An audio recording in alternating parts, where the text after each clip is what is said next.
And before I get off the stage and really get to why we're here, I'm going to tell a little story quick. It's a true story. It's an incident that happened to me. When 10 and a half years ago, I was all gung-ho and I was pretty naive, so I was going to start a Central City martial arts class. So I got referred to a couple places, and I went to this one, what turned out to be the highest crime rate in the whole city of Milwaukee. So I thought, well, how am I going to get youth to come in and do this karate program? So I'll just start inviting everybody from the neighborhood. I'll send out flyers, I'll go around, and it's a really, really economically depressed area, a lot of gang activity and so on. But I thought, just let the kids come in. So they come in, I start teaching. One of the first classes, there's kids of different ages. There's one about 12 or 13. I thought I saw a flash in his pocket. I thought, was that a gun? No. So I came back the next week and I'm teaching again, and there's a different youth. And I'm disciplining. Now if you've seen it up there, you got to discipline a little bit in karate, especially early on. So I'm disciplining this youth. And he moves for a second, and there it is. There's a gun sticking out. And I'm thinking, oh my God. I'm disciplining this kid, and he's got a gun sticking in his pocket. And I thought, whew, I'm not doing this again. And I found out later that a lot of the drug dealers in the area use them because a 12 to 13-year-old goes to juvenile if they get busted. So what's the point of this story? The point isn't the story that I saw a gun. The point of this story is choices. You see, I had a choice that day. I got in my car and I drove home. And where I live, there's not 12 and 13-year-olds running around with guns. I had a choice. See, I said, this system isn't working. I'm going to change this system. I'm going to go and screen who comes to the program. I'm going to work and talk to the family. I'm going to go to schools that are having this happen, that are working through these issues and are successful. See, I had a choice that day, and I made it. Those kids didn't have a choice. Those kids didn't get to drive home. They were home. And so the 8-year-old or 9-year-old who was going, Mr. Ruppel, look at how high I can kick. Mr. Ruppel, look at how fast I can block. Turns into the 12-year-old who's got the gun. And yet you look in his eyes and you can start to see the anger. And you can start to see already the change. Yet he's still there because he wants to belong. Or she wants to belong.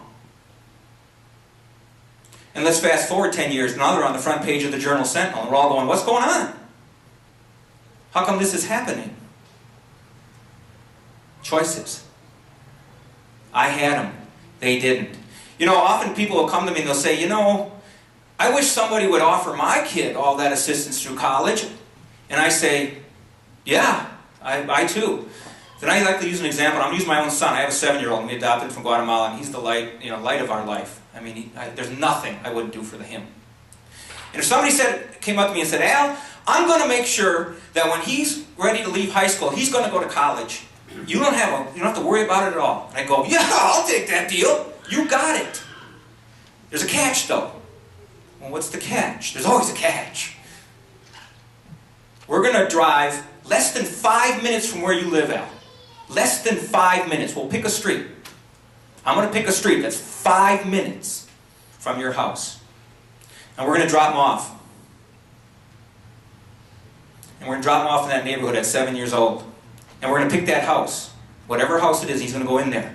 But the catch is he's got to go to that school right there. He's got to live in that house. And where I taught that, in that one area, there was a crack window, if you saw that in the news. Right in the back, where they drive up, like a McDonald's, and hand out drugs. There's gangs, there's crack houses, there's guns, and there's dealers. And he's got to live there for 10 years. And I'm going to pick him up at 17. And I'm going to put him through college. You want to take that deal? And I went, I don't think I'll take that deal. I'm not taking that deal. You see, it takes so much for some of those kids to overcome. It's not enough. We need 3 things. We have to help them develop. And we've changed our programming, we evolve our programming, but its goal is to, so when they see those things, they have the inner resources to not engage. The second thing is we have to be there long term. They have to believe in us. They have to feel our love and our caring. And the third thing is we got to be there when it's time with educational support. You know, we see a lot of people in the news at 30,000 feet arguing about education. And then we got people at 30,000 feet actually doing something about it. Brilliant minds like Henry Tyson, and schools like Milwaukee and St. Marcus. And it is outstanding, like Dr. Howard Fuller, who's a friend of mine. But you know why I love Henry Tyson? Why I love the man? Because when he's done at 30,000 feet, he takes the zeros off. And he engages at 3 feet with the youth. At 3 feet. He commits, not only as an administrator, but as a parent for these youth. That's why. You know, I see so much in the news about the parents in the central city and what we need to do. You know what? That makes good news stories, but they need to meet Harvey. And they need to meet Kiana and Dara and Susan and the grandmothers, Sandra and Pam, who despite all this stuff going on, commit, love their kids, bring them. That's what we see every week, every week in Unity Motion. Because they're the heroes.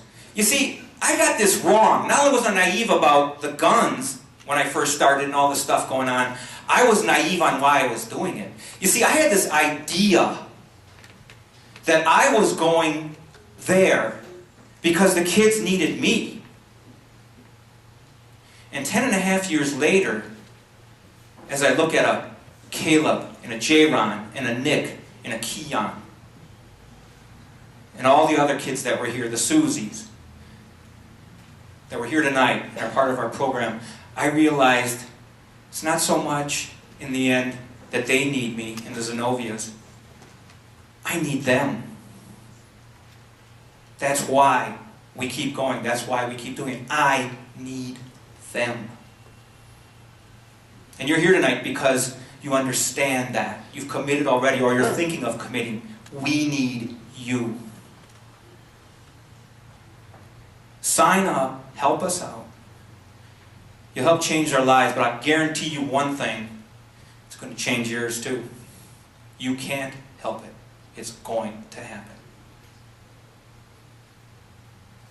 You're going to hear from three awesome people after me. I'll do a real quick introduction. Zenobia McKinley her family's been with Unity Motion from the very first karate class. And Zenobia's been in there, she'll tell you how many years and she's my hero. Then you'll hear from Henry Tyson, the superintendent of St. Marcus.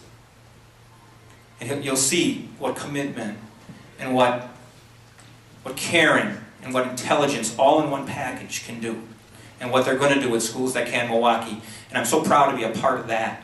Then you're going to hear from a man I love deeply, and that's Jeff DeAngelis, who's committed his time, his family, his resources to make this happen. And then there's a room full of people like Dawn Steffen, who's made it her life. And I can't go through everybody that's here, Todd and Katie and Zach and all, Dan and Lucy and all the people that are helping us. They're all out here. And there's all of you, our donors. You guys are part of our family. You're the reason we do what we do. So, hang on to your seats. This is going to get really good. With that, I'll bring up Zenobia.